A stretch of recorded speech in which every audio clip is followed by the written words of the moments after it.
Rabbi shrah li sadri wa yassir li amri wahlul 'uqdatam min lisani yafqahu qawli. Mustami'in al-izah ahlan bikum mujaddada ma'al barnamaj al-muhadara an ba'd. Nasallallahu tabaraka wa ta'ala an yuwaffiqana al-'ilma an-nafi' wal 'amala bih kama nasalu jalla jalaluhu an yarzuqana as-sihhata wal afiyah.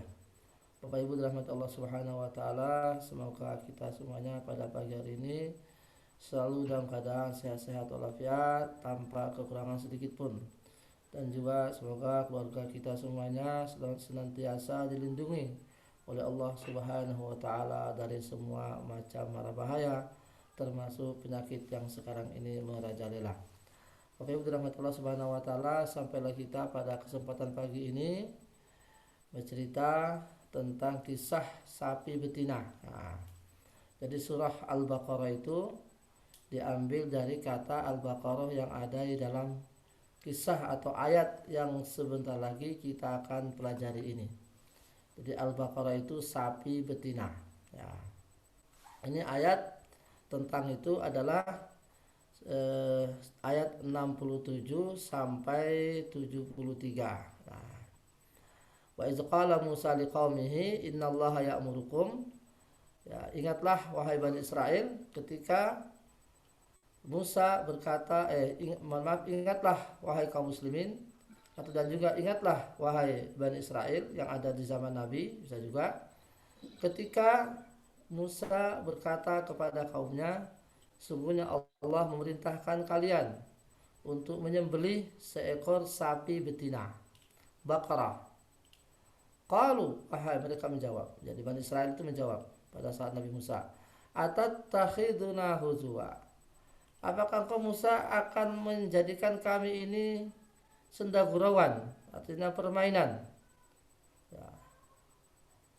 Qala a'udzu billahi an akuna minal jahilin. Musa berkata, aku berlindung kepada Allah, ya, dari menjadi orang-orang yang bodoh.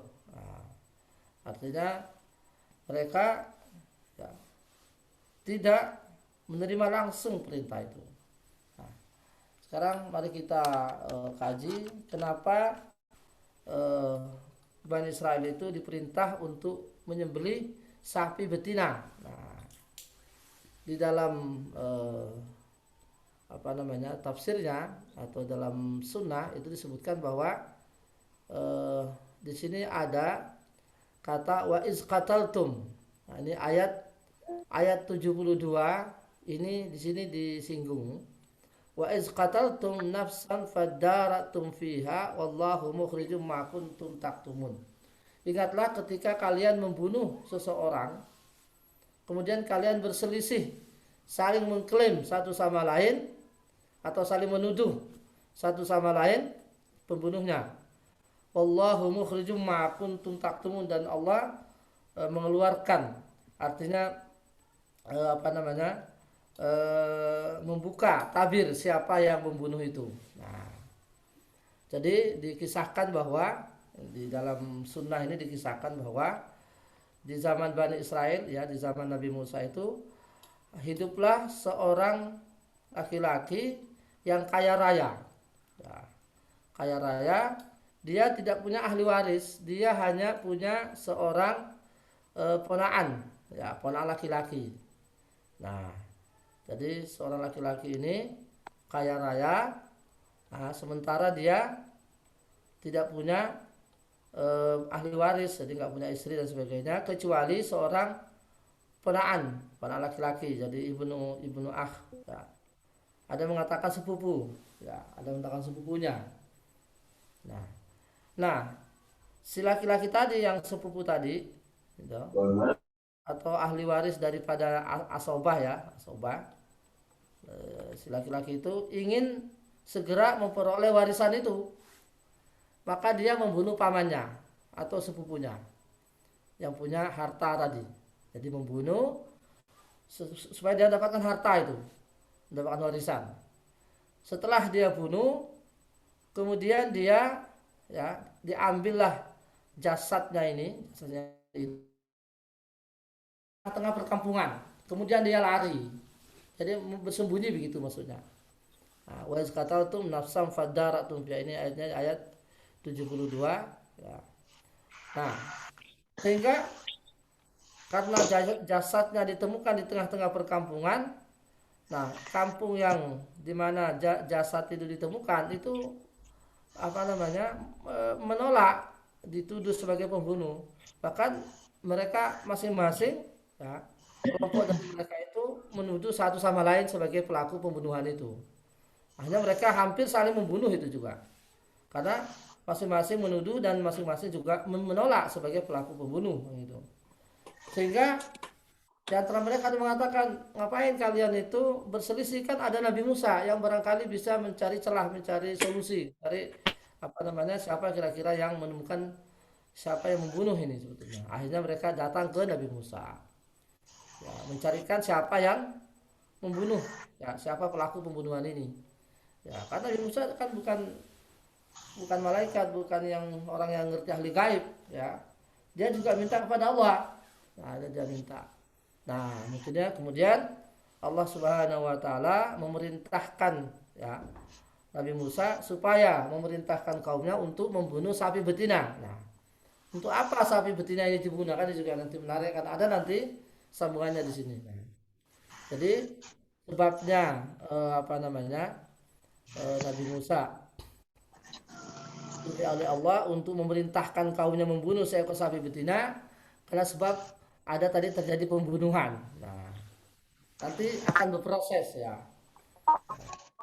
Kemudian setelah ada perintah itu maka Nabi Musa memerintahkan kaumnya sesuai dengan arahan dari Allah supaya mereka menyembelih ya, kemudian menyembelih seekor sapi betina. Nanti mereka jawab, apa hubungannya ya Musa kan itu nanti dengan orang mati dengan sapi betina ini kan itu. Nabi Musa juga kan hanya menyampaikan arahan dari Allah saja. Ya, inilah orang Bani Israel ini banyak pertanyaan ya. Ya, banyak mungkin karena mereka tadi apa namanya tidak bisa masuk akal apa hubungannya dengan pembunuhan dengan sapi betina, penyembelihan sapi betina. Ya, tapi kan Nabi Musa menyampaikan arahan dari Allah bahwasanya ini perintah. Qalu da'u lana rabbaka yubayyin lana ma hi. Mereka jawab, ya Musa minta petunjuk pada Tuhanmu. Ya. Mohonkan doa untuk kami untuk menjelaskan tentang sapi betina yang mana ini, yang tua, apakah muda. Musa minta lagi kepada Tuhan. Kemudian Tuhan menjawab, qala innahu yaqulu innaha baqaratun. Wahai kaum, Allah berfirman bahwa sapi itu adalah sapi yang tidak tua dan juga tidak muda. Wah, ini kan sulit jadinya. Jadi tidak tua, tidak juga muda. Fa'ad itu artinya maka tua yang beranak, gitu. Jadi tidak terlalu tua dan juga tidak terlalu muda. Awanun baina zalik, pertengahan. Ya.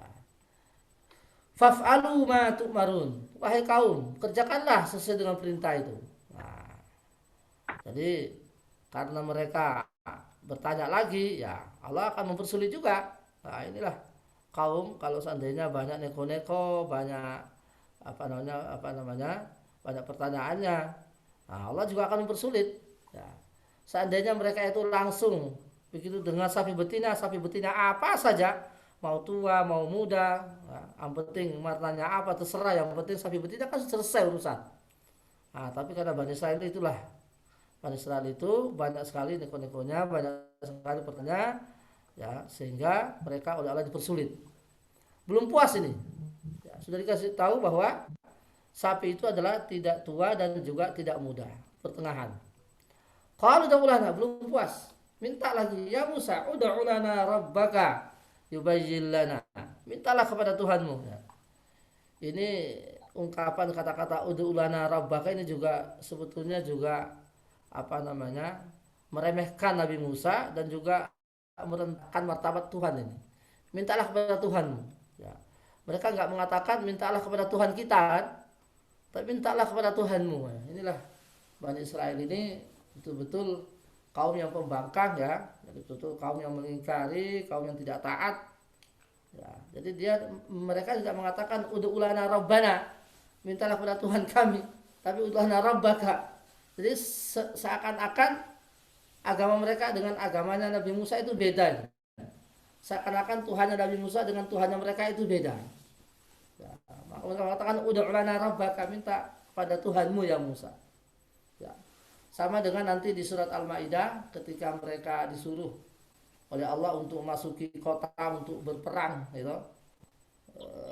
Masuk kota Baitul Maqdis, ya. Mereka jawabannya, ya, wahai Nabi Musa, masuklah kamu dengan Tuhanmu ke kota, kami di sini aja. Qalu ya Musa inna lan nadkhula abadan ma damu fiha fazhab anta wa rabbuka faqatila innaha huna a'idun. Innaha huna qa'idun, seperti dalam surat Al-Maidah. Jadi ketika Allah memerintahkan mereka untuk masuk ke kota Baitul Maqdis, gitu, mereka tidak mau dan menjawab, ya Musa, kamu aja dengan Tuhanmu masuk ke kota itu dan berperanglah kamu dengan Tuhanmu, kami di sini aja. Nah, itulah Bani Israel. Jadi padahal mereka itu sudah ditolong, sudah dibimbing oleh Nabi Musa, ya, masih saja mengatakan seperti itu. Ini contohnya juga. Kalau daulah rabbaka, ya Musa, mintalah lagi kepada Tuhanmu untuk menjelaskan kepada kami apa warnanya sapi itu. Ma launuha, apakah hitamkah, ya, belangkah, kuningkah, merahkah, dan sebagainya. Nah, maka Musa ya minta lagi kepada Tuhan. Kemudian Allah menjawab, qala innahu yaqulu innaha baqaratun safra.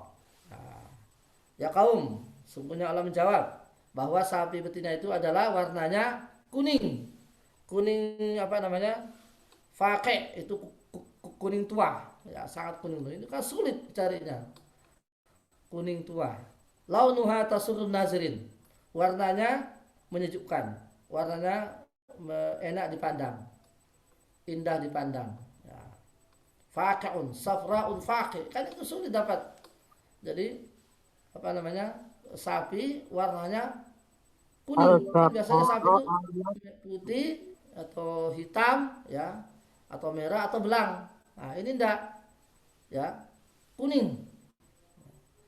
Safraun faqih, jadi kuning tua. Launuha tasurrun nazirin. Ya. Ternyata belum cukup ini. Mereka belum puas, masih nanya lagi. Ya. Jadi tadi minta apakah tua, apakah muda, dijelaskan lagi oleh Allah. Minta lagi apa warnanya. Ternyata belum puas. Tanya lagi. Qalu da'u lana rabbaka yubayyin lana ma hi. Innal baqarata syabaha alaina wa inna insyaallahu lamuhtadun. Ya Musa, minta lagi kepada Tuhanmu.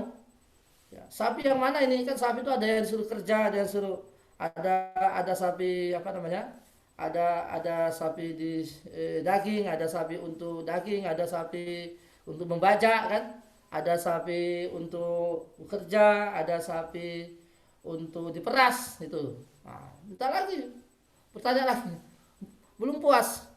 Ya, subhanallah. Nah, inilah Bani Israel ini. Minta lagi, minta kepada Tuhan yang jelaskan kepada kami. Ya, masih samar-samar ini. Ya. Sapi ini sapi kerja, sapi untuk membaca, apa sapi untuk diperas, ya, atau sapi untuk penggemukan, hanya daging saja dan sebagainya. Nah, qala innahu yaqulu innaha baqaratun la dalulun tusirul arda wa la tasqil harsa musallamatun la syiyata fiha. Nah, ini. Jawab lagi, ya. Wahai kaum, ya, sesungguhnya Allah berfirman, sapi itu adalah sapi yang tidak dipakai untuk kerja, ya, wala tasqil hasa, dan tidak juga mengairi tanaman. Ada yang mengatakan tidak memeras, tidak untuk diperas. Ya. Tadi sapi betina, tidak tua, tidak muda, warnanya kuning, untuk kerja, juga diperas, sehat, musallama, sehat full. La syai'ata, tidak ada belangnya. Nah, ini kan sulit mencari ini nanti jadinya. Nah, karena mereka sendiri yang banyak bertanya, sehingga Allah mempersulit sehingga Allah mempersulit mereka. Qalul ana ji'ta bil haqqi. Nah,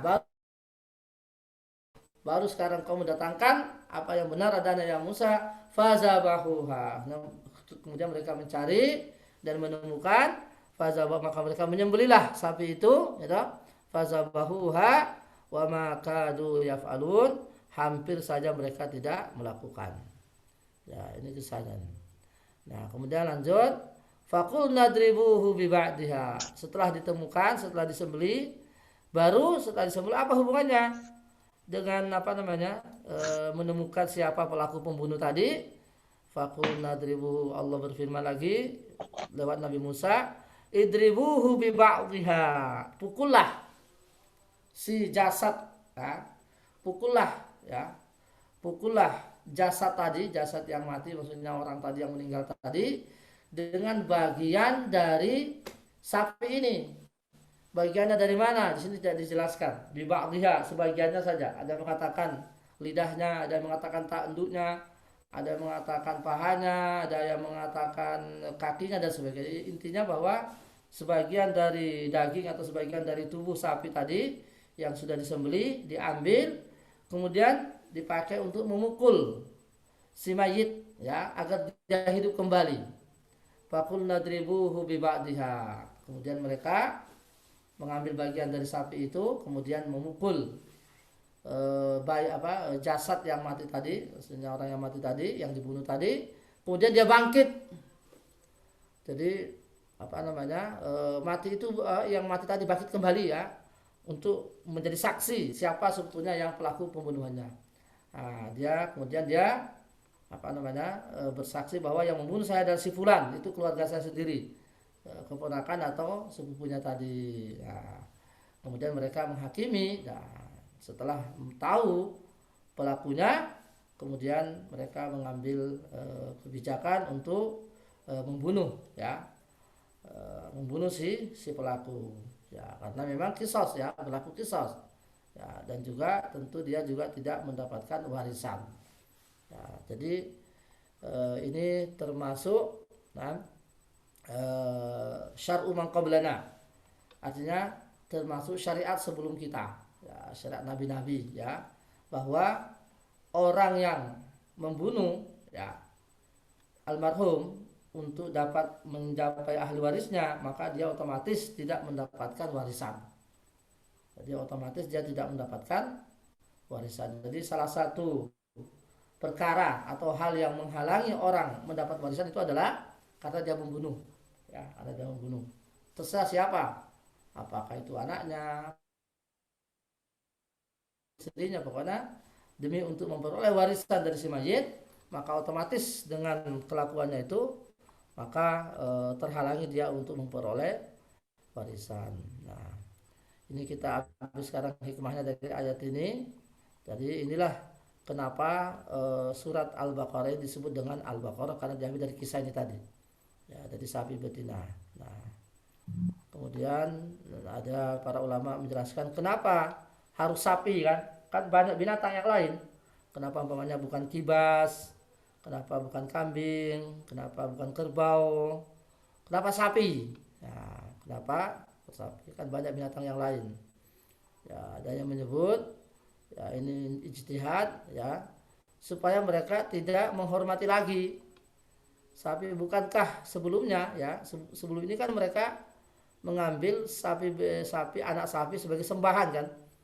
Nah, sebelum ini kan mereka pernah mengambil anak sapi yang masih kecil untuk dijadikan sembahan, atau patung dari sapi untuk dijadikan sembahan. Nah, maka Allah Subhanahu Wa Taala sengaja memilih sapi supaya mereka nanti tidak menghormati sapi lagi. Ya, kalau sekarang kan ada di India, ya. Kalau di India sekarang itu sangat menghormati sapi, mereka menganggap sapi itu titisan dewa, ya. Nah, inilah Bapak Ibu dirahmati Allah Subhanahu Wa Taala, demikianlah kisahnya Bani Israel. Kita sekarang mengambil faidah dari ayat tadi. Pertama, ta'zimullah ya azza wa jalla, ya. Jadi di sini kita mengagungkan Allah Subhanahu Wa Taala ketika Dia berfirman innallaha ya'murukum, ya, sesungguhnya Allah memerintahkan kepada kalian, ya, itu di dalam ayat yang lain innallaha ya'muru bil adli wal ihsan, ya. Kemudian faedah lagi, yang bagilil insan ayaslukal asbab allati tuaddi ila qabulil amri awil khabar. Ya, bahwasanya manusia itu seyogyanya untuk mencari sebab, ya, agar bisa diterima amalnya, agar bisa diterima persembahannya. Nah, maka mereka tadi disuruh membeli sapi betina. Ya. Kemudian faedah lagi istihtaru Bani Israel. Nah, ini tadi yang kita lihat, pembangkangan, ya, atau neko-nekoan, ya, dari Bani Israel. Sifat watak Bani Israel ketika disuruh oleh Nabi mereka, banyak sekali pertanyaannya, banyak sekali penolakannya. Atau takhizuna huzwa, ya. Coba Nabi memerintah mereka menyembelih seekor sapi, langsung menjawabnya, atau takhizuna huzwa, apakah engkau Musa menjadikan kami mainan? Nah, maksudnya olok-olokan. Nah, mungkin mereka tadi nggak percaya kepada Nabi Musa, ya, karena mereka mungkin menganggap bahwa tidak ada hubungannya antara orang meninggal dengan menyembelih sapi betina. Nah, jadi mereka nggak yakin, ya, dengan Nabi mereka, ya, padahal Nabi mereka itu adalah orang yang mendapat wahyu, ya, ucapannya itu bukan dari dirinya sendiri. Nah, kemudian Bapak Ibu dirahmati Allah Subhanahu wa taala, faedah lagi annal istihza bin nas minal jahl. Nah, ini juga bahwa memperolok orang itu termasuk kebodohan, ya. Jadi kita tidak boleh memperolok-olok orang. Maka tadi Nabi Musa mengatakan a'udzubillahi an akuna minal jahilin. Ya, aku berlindung kepada Allah dari menjadi orang yang memperolok-olok orang. Jadi orang perolok orang itu adalah orang jahil. Ya, kita tidak boleh mencela, merendahkan martabat sesama manusia, apalagi seorang mukmin. Kemudian faedah lagi Bapak Ibu, anna jami'al khalqi muhtajuna ila Allah. Ya, jelas sekali, ya, bahwa semuanya makhluk itu pasti butuh pertolongan dari Allah Subhanahu wa taala. Dari mana kita ambil itu? Dari ayat a'udzubillahi an akuna minal jahilin. Ya. Aku selalu berlindung kepada Allah dari menjadi orang-orang yang bodoh. Artinya kita ini manusia makhluk lemah. Kita selalu berlindung kepada Allah dari semua mara bahaya, dari semua perkara yang tidak baik, yang tidak kita sukai. Maka Allahus Samad, ya, Allah tempat bergantung segala makhluk. Kemudian faedah lagi istikbaru Bani Israel haitsu qalu ud'u lana rabbaka. Ini ayat atau kisah di atas mencerminkan sikap kesombongan, ya, Bani Israel. Ya, ketika mereka mengatakan, ya Musa ud'u lana rabbak, mintalah kepada Tuhanmu. Nah, ini tadi, ya. Fa amaruhu amran summa adafu rububiyatallah ila Musa. Ya. Mereka menyuruh Nabi Musa, kemudian menganggapnya bahwa Tuhan yang yang ditanya atau dimintai oleh Nabi Musa adalah Tuhannya Nabi Musa aja, bukan Tuhan mereka. Jadi mereka tidak mengatakan ud'ullaha atau ud'u rabbana, tidak. Tapi mengatakan ud'u rabbaka. Subhanallah. Ini menunjukkan betapa mereka itu sangat takabur, ya. Baik itu di hadapan Nabi Musa ataupun di hadapan Allah Subhanahu wa taala. Nah, mereka tidak mengatakan ud'ullah, tapi mereka mengatakan ud'u rabbaka. Mintalah kepada Tuhanmu. Jadi seakan-akan Tuhannya itu Tuhan Nabi Musa, bukan Tuhan mereka.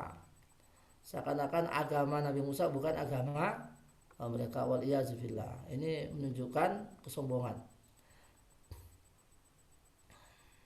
Kemudian faedah lagi, ya, anna isti'mal al-baqari fil harsi was-saqi kana qadiman ma'rufan, ya. Dari kisah di atas juga menunjukkan bahwa yang namanya sapi, ya, itu sudah ada sejak dulu, termasuk juga penggunaannya. Jadi sejak dulu sapi itu ada sapi untuk membajak, ya, seperti sekarang. Ada juga sapi untuk diperah, jadi sapi perahan juga ada. Dan juga ada untuk dijadikan daging, ya, penggemukan untuk dijadikan daging. Jadi apa yang menjadi kebiasaan zaman sekarang itu bahwa sudah ada sejak zaman dahulu, ya. Jadi sapi zaman dahulu memang sudah ada yang dikhususkan untuk kerja, membajak sawah, dan juga ada untuk dipakai, ya, untuk jadi diperas susunya. Kemudian Bapak Ibu, tasydid wa alaihim haitsu amarahum bizabi baqarah. Ayat di atas atau kisah di atas menunjukkan Allah telah mempersulit mereka karena mereka lah yang mempersulit diri sendiri. Ya. Ketika Allah memerintahkan sembelihlah sapi betina, seandainya mereka itu langsung ya, melaksanakan perintah itu, tidak melihat apakah sapinya itu tua, apakah muda, apakah warna merah, apakah warna kuning, apakah sapi itu baja, apakah sapi itu peras, tidak perlu karena itu tidak diminta. Allah hanya minta sapi betina, selesai. Seandainya mereka itu tadi langsung melaksanakan perintah itu, maka selesai urusan. Nah, karena mereka punya watak yang tidak puas, ya, yang selalu ingin lari dari perintah, sehingga mereka mencari-cari alasan supaya tidak melakukan. Nah, Allah pun mempersulit akhirnya. Ya, akhirnya dicarilah sapi-sapi yang sesuai arahan Allah tadi. Ya, tadi itu sulit mencarinya. Tidak tua, tidak muda, warnanya kuning, ya, tidak baja, tidak dipakai membaja, tidak juga dipakai untuk memeras, ya, memeras susu dan sebagainya, sehingga ini sulit carinya. Tapi ya, alhamdulillah pada akhirnya juga mereka mendapatkan itu. Kemudian Bapak Ibu, ini juga ada faedah lagi, annama syaddada ala nafsihi syaddadallahu alaihi. Barang siapa yang mempersulit dirinya dalam suatu perintah umpamanya atau larangan, maka Allah pun akan mempersulit atasnya. Nah, seperti apa yang terjadi di Bani Israel tadi. Ya, seandainya mereka langsung melaksanakan perintah itu, maka sudah selesai urusan. Tapi karena mereka mempersulit diri mereka, maka Allah pun mempersulit mereka. Ya. Ya. Seperti contoh umpamanya, ketika kita ingin mengeluarkan zakat, ya, kan seperti fidyah, ya, fidyah di di dalam zakat fitrah, ya, zakat fitrah umpamanya kan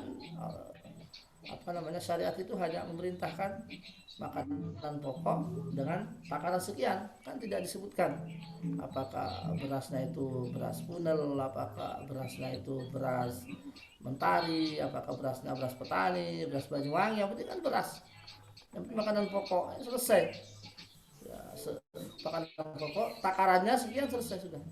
Ya, tidak perlu lagi cari-cari. Nah ini juga pembelajaran bagi kita bahwa ketika syariat itu memerintahkan suatu perintah, ya kita tidak perlu, ya, sebagai umpama kita diperintah kalau mau haji itu pakai kain ihram, ya, warna putih. Nah, ihram warna putih, tidak berjahit, ya, selesai. Apakah itu produksinya Cina, apakah dari apa kan tidak dilihat. Yang penting ihram warna putih, tidak berjahit, selesai.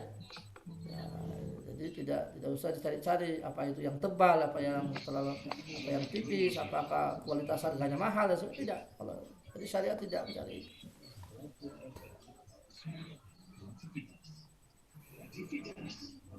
Kemudian faedah lagi, annal insana iza lam yaqbal hudallah, ya. Ini juga faedah yang bagus. Annal insana iza lam yaqbal hudallahi azza wa jalla min awwali marrah fa'innahu yushiku ayushaddidallahu alaihi. Nah, ini. Seseorang itu jika tidak menerima perintah atau menerima petunjuk sejak awal, ya, maka ditakutkan Allah akan mempersulit dia. Ya, maka Rasulullah mengatakan, inna dina yusun, agama itu mudah. Wala yushaddad dinu ahadun illa ghalabahu. Sesungguhnya agama itu mudah, dan sekali-kali seorang itu tidak akan bisa mempersulit agama kecuali Allah akan mengalahkannya. Artinya apa? Ya, kita tidak akan bisa melaksanakan agama ini secara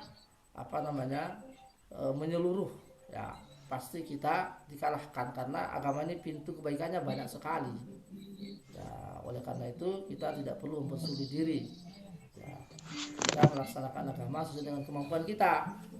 Nah, itu. Jadi kita tidak bersulit. Seperti contohnya apa, Bapak Ibu? Jadi Rasulullah itu, agama kita mengajarkan bahwa puasa itu hanyalah siang saja. Kita dianjurkan oleh agama supaya makan sahur, ya kan?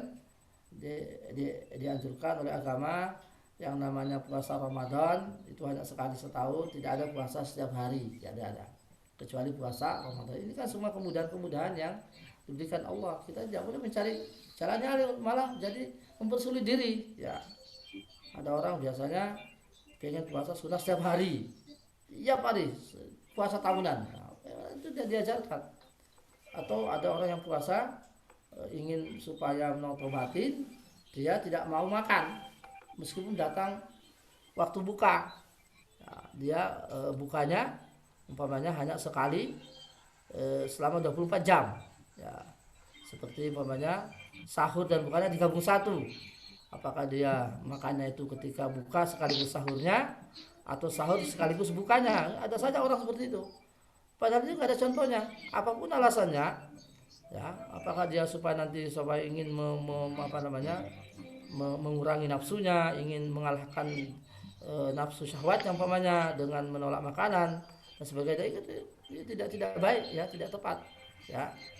Karena agama sudah menggariskan bahwa yang namanya buka itu, yang namanya puasa itu hanya siang hari saja.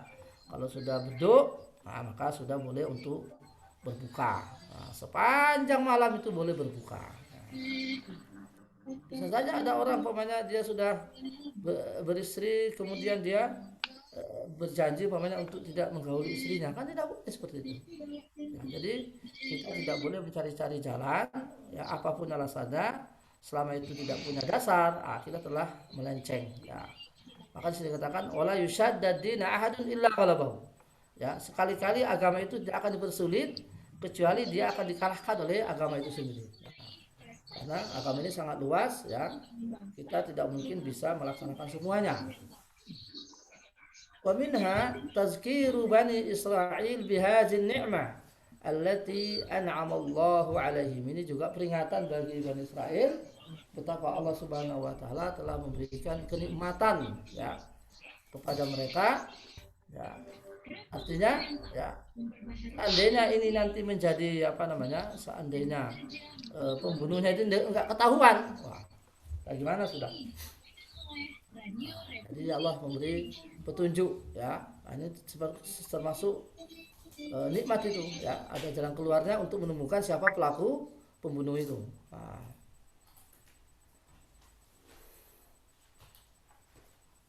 Ini faedah lagi bahwa annal ba'da alladhi duriba bihi hadzal qatil minal baqar ghairu ma'lum, ya, bahwa kata sebagian, ya, dari badan, dari bagian atau dari bagian tubuh sapi yang dipakai untuk dipakai untuk memukul si mayit, ya, agar dia bangkit kembali, itu tidak disebut oleh ayat tadi. Maka kita tidak perlu mencari-cari, ya. Ya, mungkin bisa saja kalau kita baca, ya, buku tafsir umpamanya mungkin sudah ada keterangan lisannya, lidahnya sapi itu, tanduknya, kemudian pahanya, ada yang mengatakan itu katanya kakinya dan sebagainya. Tidak perlu, ya. Yang penting kita ambil adalah faedahnya. Dari badan apa saja dari sapi itu kemudian dipukulkan kepada si mayit, kemudian mayit itu bangkit kembali dan bersaksi bahwa siapa pelakunya. Nah, yang penting kita sudah paham bahwa bagian dari sapi itu, ya, tidak perlu kita merepot-repot untuk mencari-cari apanya bagian dari sapi itu, ya. Yang penting bagian dari sapi itu selesai sudah, ya. Nah, kemudian Bapak Ibu, faedah lagi bahwa ini menunjukkan, ya, bukti kekuasaan Allah Subhanahu wa taala. Anha zil ayah min ayatillah, ya, azza wa jalla. Tentu peristiwa di atas termasuk bukti, ya, kekuasaan Allah Subhanahu wa taala. Di mana letaknya? Jadi badan sapi, gitu, yang sudah mati, ya, bagian tubuh sapi yang sudah mati diambil kemudian dipakai untuk memukul, ya, orang yang sudah mati untuk bisa bangkit kembali. Kan itu kan mukjizat, kan sesuatu keajaiban, ya. Karena kalau secara akal, ya, tidak ada hubungannya sama sekali. Ya, tapi itulah Allah Subhanahu wa taala jika ingin kun fayakun. Jadi maka jadilah. Nah, setelah dipukul tadi jasad itu ya, jasad mayit itu hidup kembali dan bersaksi bahwa yang membunuhnya sipulan-sipulan, kemudian diambillah kebijakan kepada orang yang bersangkutan. Nah, ini termasuk apa namanya kebesaran Allah Subhanahu wa taala. Kemudian berikut faedah lagi, anna bayanal umur al khafiyyah allati yahsulu fiha al-ikhtilaf wan niza' min ni'amillahi azza wa jalla. Ini juga penting sekali, ini faedah bahwa jalan keluar ya, jalan keluar dari suatu perkara yang diperselisihkan, dari suatu urusan yang belum teringkap ya, tiba-tiba menjadi jelas setelah sekian lama tidak ketahuan, sekian lama tidak diketahui siapa pelaku pembunuhnya, kemudian dia muncul, kemudian penjelasan itu ada, itu tentu termasuk kenikmatan yang luar biasa ya. Bisa saja itu karena menjadi fitnah ya. Ini kalau tidak terjadi, kita kalau tadi tidak ketahuan siapa pelakunya, itu nanti bisa mereka jadi saling bunuh itu, saling mengklaim, saling menuduh siapa yang pelakunya. Nah, alhamdulillah dengan adanya arahan dari Allah melalui Nabi Musa, akhirnya terungkap ya satu perkara, suatu misteri ya istilahnya itu ya, terungkap misteri yang mungkin yang hampir membuat mereka saling membunuh karena masing-masing menolak untuk dijadikan tertuduh sebagai pelaku pembunuhan. Nah, kemudian muncullah Nabi Musa dengan arahan Allah Subhanahu wa taala sehingga terungkap ya misteri itu siapa pelaku pembunuh. Nah, kemudian Bapak Ibu faedah lagi, Allah Subhanahu wa taala yukhriju ma kana yaktumuhu ahlul batil. Ini penting sekali ya. Ini faedah menunjukkan bahwa Allah Subhanahu wa taala senantiasa membuka tabir ya kebatilan ya atau kejahatan yang biasa disembunyikan oleh pelaku kejahatan. Nah, ini Allah akan selalu membukanya. Baik itu lewat pengadilan ya, apakah itu di dunia, terlebih lagi di akhirat. Ya. Tapi di sini kita bicara tentang dunia ini. Ya. Jadi bahwa suatu pelaku atau kejahatan yang biasa disembunyikan itu lambat laun akan ketahuan. Ya, tadi Allah mengatakan wallahu mukhriju ma kuntum. Allah akan menyingkap, Allah akan membuka misteri. Ya, Allah akan membuka kejahatan yang kalian sembunyikan. Ya, kan tadi kan kejahatan itu kan disembunyikan. Tidak ada yang mengaku, bahkan masing-masing menuduh. Nah, lambat laun Allah akan membuka tabirnya. Itu menandakan bahwa agar kita hati-hati ya. Ya, ini saya kira sudah sering terjadi ya, bagaimana pembunuhan itu secara diam-diam akhirnya ketahuan juga ya. Mungkin Bapak Ibu yang kita ambil contoh ya, Bapak Ibu yang tinggal di Jawa Timur ya, di Mojokerto ya, kisah pembunuhan Praitno itu dulu ya, Kolonel Praitno yang di sekitar Surabaya itu ya, mungkin sudah lama kisahnya ya, yang dibunuh oleh orang satu keluarga ya dari Jombang itu, yang kebetulan juga suaminya seorang polisi ya, mungkin masih ingat itu ya, mungkin Bapak Ibu yang tinggal di Surabaya atau Sidoarjo atau di Jawa Timur itu sekitar tahun 90-an, saya masih ingat itu ya, di mana seorang kolonel ya, tentara angkatan laut yang dibunuh secara sadis oleh satu keluarga, dan itu dibungkus rapat-rapat ya, modusnya dibungkus rapat-rapat, tapi Allah juga Maha tahu, kemudian terungkap. Ya, kita tahu pelakunya sudah dieksekusi mati, sudah lama juga ya. Antara kejadian dengan eksekusi matinya itu kalau nggak salah hampir 12 tahun itu. Jadi pembunuhannya tahun 2000 kalau tidak salah, atau tahun 90-an, 1990 atau 1989, tapi eksekusi matinya si pelaku itu tahun 2002 apa 2003 itu pernah gempar dulu ya, di mana koran Jawa Pos itu meliput hampir setiap hari ya, menjelang detik-detik eksekusi mati sang pelaku itu.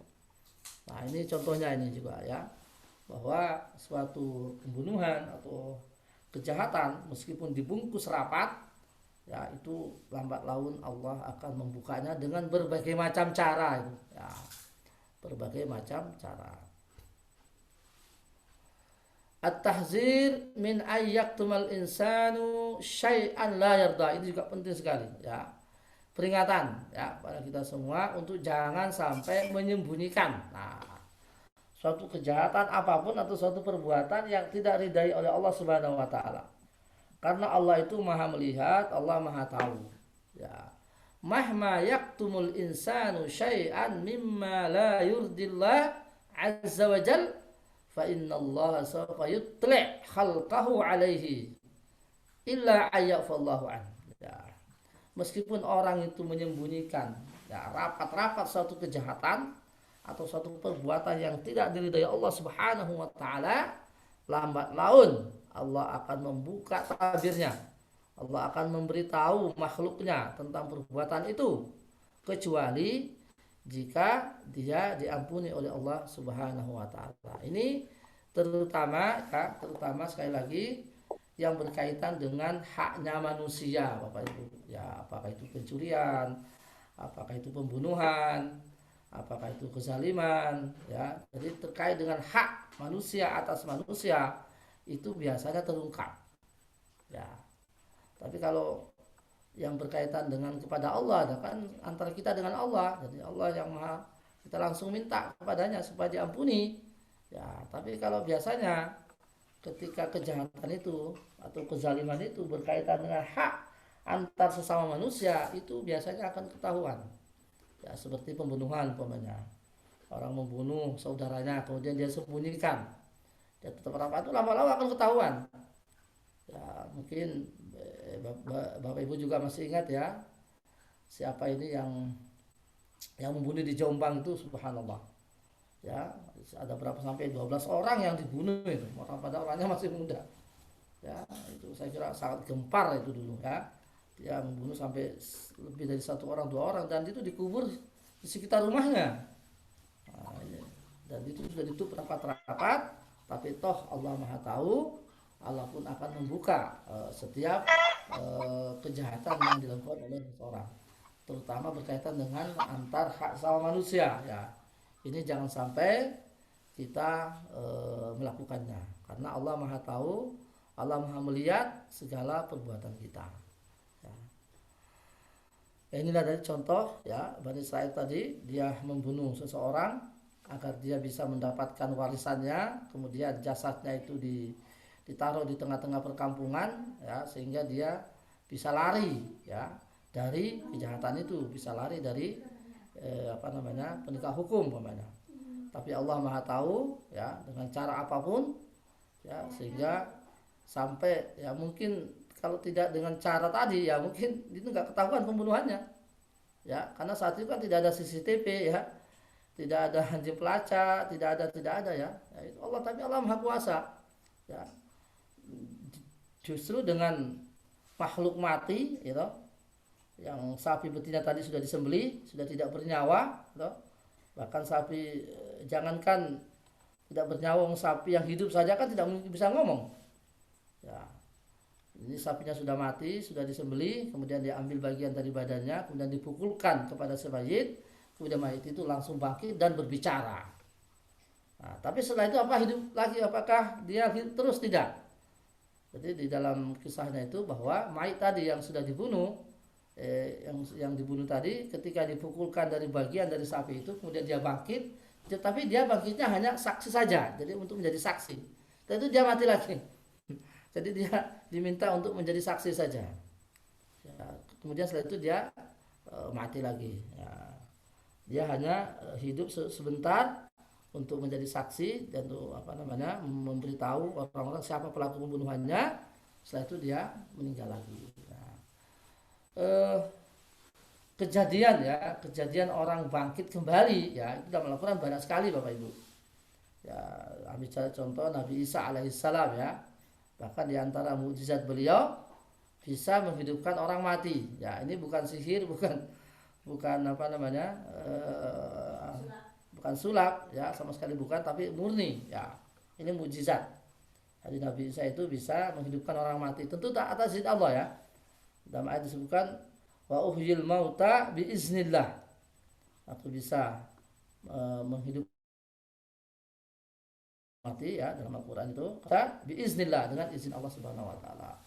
Kemudian dalam surah Al-Baqarah juga jadi ada orang sudah mati 100 tahun ya, ya kemudian oleh Allah dibangkitkan kembali ya, padahal waktu dia sebelum mati itu dia punya perbekalan, dia punya makanan, dia punya apa namanya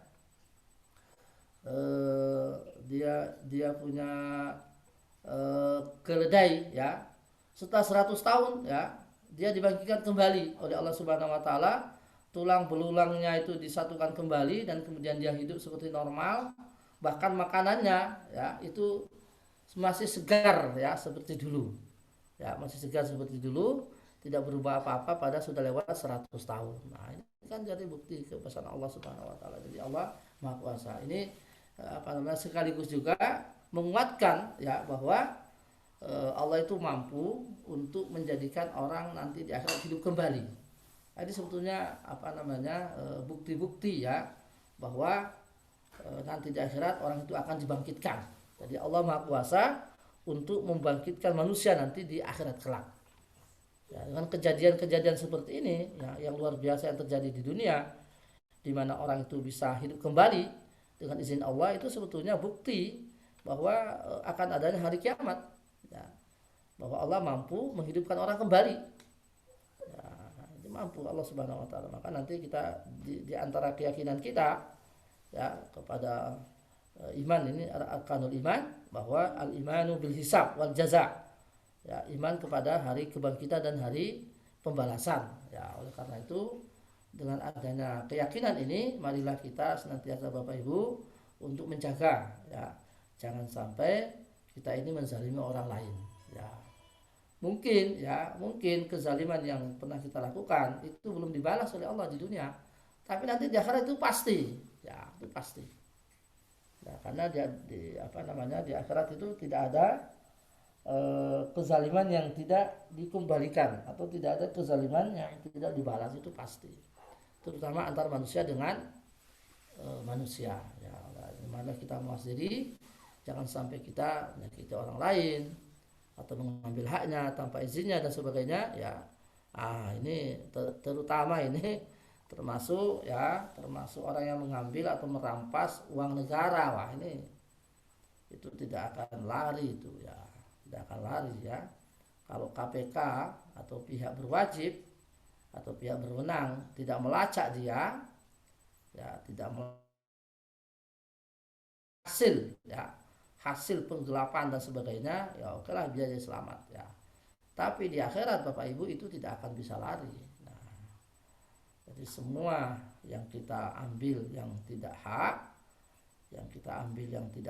tidak sesuai dengan aturan, atau menyalahi aturan, modus apa saja itu pasti akan dikembalikan, ya, harus dikembalikan. Nah, kalau dia lolos dari kejaran penegak hukum ketika di dunia, apakah itu KPK dan lain sebagainya, tapi di akhirat itu tidak akan lari dari penegak hukumnya Allah Subhanahu wa taala, yaitu malaikat. Nah, oleh karena itu bagi mereka yang barangkali hari ini sedang ya menikmati atau sedang di tangannya ada yang pernah dia diambil yang bukan hak, ya maka segera dikembalikan. Ya, segera dikembalikan ya, terutama mungkin yang bekerja di lahan basah ya. Maka kata Ustadz Dasat itu, orang yang tenggelam itu biasanya di tempat yang basah ya. Tidak ada orang yang tenggelam di tempat kering. Nah, ini apa namanya? Suatu teguran ya dari Ustadz Dasat Latif yang mungkin yang sering di antara kita ada sering mendengar ceramah beliau ya, dia mengatakan bahwa tidak ada orang yang tenggelam di tempat yang kering. Orang tenggelam itu di tempat yang basah ya. Ini maksudnya adalah kepada ASN ya, aparatur sipil negara yang selama ini ya bekerja di tempat basah, tapi dia mengambil yang bukan haknya. Nah itu bahaya sekali ya. Ini contoh ya bahwa betapa Allah Subhanahu wa taala Maha melihat atas segala gerak-gerik kita. Maka Allah mengatakan ma yakunu min najwa salasatin illa huwa rabi'uhum wala khamsatin illa huwa sadisuhum wala adna min dzalik wala aksara illa huwa ma'hum aina ma kanu. Yang inti artinya bahwa tidak pernah dalam keseharian manusia itu tidak pernah dia sendirian atau dua orang, ya pasti ada yang pihak ketiga. Jadi kalau ada seseorang di suatu kamar yang sepi, kemudian dia melaksanakan aksinya, ya dia mengaku sendirian, tidak, pasti ada pihak kedua. Kalau ada dua orang yang bersekongkol untuk melaksanakan suatu kejahatan di kamar yang sepi, jangan sampai mereka mengaku bahwa mereka hanya berdua, pasti ada pihak yang ketiga. Demikian seterusnya, jika ada 3 orang yang bersekongkol untuk melaksanakan suatu kejahatan, itu pasti ada pihak yang keempat yang menyaksikan dan seterusnya. Ma yakun min najwa salasatin illa huwa rabi'uhum wala khamsatin illa huwa sadisuhum wala adna min zalika. Ya, tidak ada perbincangan atau perbuatan makar, ya, perbincangan rahasia untuk melakukan suatu kejahatan yang dilakukan oleh 1, 2, 3 orang, pasti ada pihak yang keempat, pihak yang kedua, pihak yang kelima yang menyaksikan kejahatan itu. Itu artinya bahwa kita harus hati-hati. Ya. Kemudian Bapak Ibu, ayat selanjutnya, a'udzubillahi minasyaitonir rajim, kusumma qassat qulubukum min ba'di dzalik fahiya kal hijarati aw ashaddu qaswah wa inna minal hijarati lama yatafajjaru minhul anhar wa inna minna lama yashaqqaqu fakhruju minhul ma wa inna minha lama yahbitu min khasyatillah wallahu bighafilin amma ta'malun. Ini gambaran hatinya orang Yahudi, ya, yang membatu, ya. Kemudian hati kalian menjadi keras, membatu, padat, ibaratnya batu, kata Allah. Ya, fahyakal hijarah. Ya. Jadi setelah kejadian tadi, ya, tapi hati kalian masih tetap saja membatu.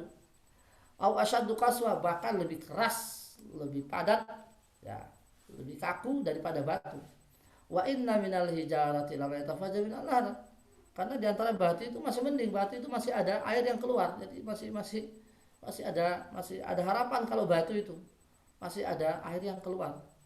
Wa inna minha, bahkan di antara batu ada yang bisa melembek karena tetesan air, ya, yang melembek, syaqqaqu fayakhruju minhul ma. Ada yang melembek kemudian keluar air. Wa inna minha lama yahbitu, bahkan di antara batu masih ada yang sujud, ya, tunduk di hadapan Allah Subhanahu wa ta'ala karena takut kepada Allah. Adapun kalian tidak. Wa mallahu bighafilin amma ta'malun. Allah sama sekali tidak lengah apa yang kalian perbuat. Ini sindiran, ya, kepada Bani Israel, ya. Jadi alangkah bagusnya, ya, perumpamaan dari Allah. Allah mengumpamakan hati mereka itu yang sangat kaku dan padat, ibaratnya batu yang keras, ya. Bahkan lebih keras dibanding batu, ya. Karena batu masih ada manfaatnya, masih ada, bisa keluar sungai, bisa keluar air, bahkan batu bahkan ada yang bersujud di hadapan karena takut kepada Allah. Tapi kalian wahai Bani Israel, ya, lebih padat, lebih keras daripada batu ini, ya. Oleh karena itu Bapak Ibu rahmatullah subhanahu wa ta'ala, kita ambil pelajaran bahwa kita jangan sampai seperti mereka, ya. Ini celaan bagi mereka ini, lu'bu Bani Israel alladzina ja'atum hazin ni'am wa ma'azalika fahum lam yalinu lil haq. Ya, ini celaan bagi Bani Israel. Padahal nikmat sudah datang kepada mereka, azab sudah datang kepada mereka, peringatan sudah datang kepada mereka, tapi mereka belum lagi berhati lembut, ya. Belum mau menerima Nabi Musa alaihissalam, ya, belum mentaati Nabi Musa sebagaimana mestinya. Tashbihul ma'qul bil mahsus. Ini penting sekali, bahwa perumpamaan dari sesuatu yang ada di angan-angan menjadi sesuatu yang nyata. Artinya sifat dan watak mereka itu diumpamakan adalah dengan batu yang keras. Itu kan suatu permisalan yang sangat bagus, ya, sehingga orang lebih paham, ya. Jadi kadang-kadang Allah itu untuk menyampaikan suatu pesan, ya, suatu pesan, arahan, nasihat, itu biasanya mengumpamakan, ya, sesuatu yang diangan-angan, ya, yang dipikirkan menjadi sesuatu yang nyata, ya. Seperti tadi wataknya mereka diumpamakan adalah dengan batu, ya akan lebih apa namanya, supaya pesannya tersampaikan. Ya, artinya kita bayangkan bagaimana kerasnya batu, ya ada, ya bahkan mereka lebih keras daripada batu. Nah, ini semua pelajaran bagi kita agar kita tidak sama dengan mereka. Annal hijara aksa syai' yudra billah. Tentu untuk ingin mengumpulkan suatu watak yang keras, ya maka ambillah batu sebagai perumpamaannya. Ya, bisa saja umpamanya jika di antara kita, ya atau putra kita atau apa gitu yang hatinya membangkang, apa hatinya yang kaku, ya bisa saja kita bisa, kamu jangan seperti batu, kan. Artinya itu sebagai apa namanya, ungkapan ya untuk menggambarkan suatu watak, ya yang kaku, yang keras. Nah, itu adalah batu sebagai metafornya, ya sebagai perbandingannya. Kemudian faedah Bapak Ibu, bayan qudratillah, ya bahwa di atas tadi disebutkan bahwa di antara batu itu ada yang tunduk. Nah, ini juga berarti bukti kebesaran Allah Subhanahu wa taala. Jadi makhluk seperti batu pun bersujud. Ya, betapa Allah Subhanahu wa taala disembah ya oleh semua makhluk, ya. Termasuk batu yang kita lihat yang kaku, ya, tapi ada di antara mereka itu yang sujud. Ya, dan itu saya kira banyak contohnya, ya. Pohon sujud, kemudian tongkat sujud di hadapan Allah, ya. Bahkan kita tahu Rasulullah SAW, ya beliau punya tongkat, ya yang menangis. Ya, ini kisah sebagai penutup, ya Bapak Ibu, ya. Jadi Rasulullah SAW punya tongkat, ya ketika beliau khutbah itu pegang itu biasanya. Nah, ketika beliau dibuatkan mimbar, ya tempat untuk berpegang, maka tongkatnya itu dilepas. Nah, tongkatnya itu menangis, Bapak Ibu. Jadi ada suara tangisan. Nah, ini kesaksiannya adalah seorang sahabat. Ya, jadi di hari Jumat ketika Rasulullah khutbah, kok ada suara tangisan? Ternyata itu tangisannya adalah tongkat beliau. Karena beliau apa namanya, tongkat itu sedih karena tidak lagi dipakai oleh Rasulullah ketika dia khutbah. Ya, karena beliau sudah dibuatkan mimbar. Nah, ini kisahnya itu terkenal, ya. Jadi benda-benda mati yang kita lihat di hadapan kita, ya apakah batu dan sebagainya, itu bersujud di hadapan Allah Subhanahu wa taala. Apa buktinya? Ini ayatnya tadi, wa inna minha lama yahbitu min khasyatillah. Di antara batu itu bahkan ada yang tunduk, sujud, takut kepada Allah Subhanahu wa taala. Bapak Ibu dirahmati Allah Subhanahu wa taala, sampailah kita pada akhir. Mari kita doakan saudara-saudara kita yang barangkali sampai hari ini masih ada di rumah sakit, ada yang sedang menunggu pemulihan dan sebagainya. Kita doakan semoga mereka diberi kesabaran dan ketabahan Allah Subhanahu wa taala. Alhamdulillahirabbil alamin, hamdan yafi ni'amahu wa yukafi mazidah. Ya Rabbana lakal hamdu kama yanbaghi li jalali wajhikal karim wa 'azimi sultanik. Allahumma salli ala sayyidina Muhammad wa sallim radhiyallahu an kulli sahabati Rasulullah ajma'in. Allahumma ja'al istima'ana hadza istima'an mubaraka wa tafarruqana ba'dahu tafarruqan marhuma. Allahumma shfi mardana wa mardal muslimin. Allahumma inna nas'aluka as-sihhata wal 'afiyah. Allahumma la sihhata illa ma ja'altahu sihha wa la 'afiyata illa ma ja'altahu 'afiyah. Allahumma rzuqna sihhata wal 'afiyah, ya Allah. Amin. Allah, kepada saudara kami yang sedang sakit, ya Rabb, anugerahkanlah kepada mereka kesehatan yang baik. Amin. Anugerahkanlah kepada mereka kesembuhan. Amin. Anugerahkanlah kepada mereka kesabaran, ya Rabb. Amin ya Allah. Mardana wa mardal muslimin. Amin. Allahumma la shifaa illa shifauka, shifaan la yughadiru saqama. Allahumma inna nas'aluka as-sihhata wal afiyah. Allahumma inna nas'aluka as-sihhata wal afiyah. As'alullah al-azim rabbal 'arsyil azim an yashfiya. Allahumma rabban nas azbil ba'sa ishfi anta syafi. La shifaa illa shifauka, shifaan la yughadiru saqama. Allahumma la tad'alna dhanban illa qadaitah, wa la maridan illa syafaitah, wa la daynan illa qadaitah. Ya Qawiyyu ya Aziz ya Tawwab. Allahumma taqabbal minna innaka antas sami'ul alim wa tub alaina innaka antat tawwabur rahim. Allahumma rzuqna ilman nafi'a wa yaqinan saliha wa rizqan wasi'a wa amalan mutaqabbala wa shifaan min kulli da'in wa saqam. Allahumma asli Amin. auladana, Allahumma asli azwajana, Amin. Allahumma asli abna'ana, Allahumma asli Amin. banatina, Allahumma shfi as-sayyidah nur fatayati, Allahumma zukha Amin. as-sihhata wal afiyah, Allahumma zukha as-sihhata wal afiyah, Allahumma zukha as-shifa min Amin. al-marad, Allahumma zukha as-sabr.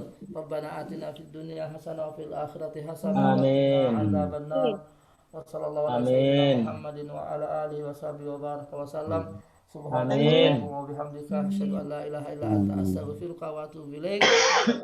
Wassalamualaikum warahmatullahi wabarakatuh. Waalaikumsalam warahmatullahi